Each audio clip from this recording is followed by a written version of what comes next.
I love MSE because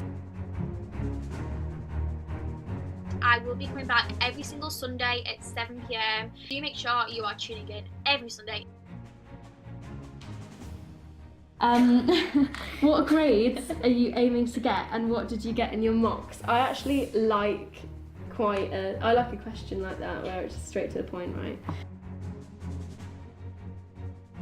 First exam coming up is on the 14th of May and it's science, biology and history, the Cold War. My first exam's on the 13th of May and it's RE.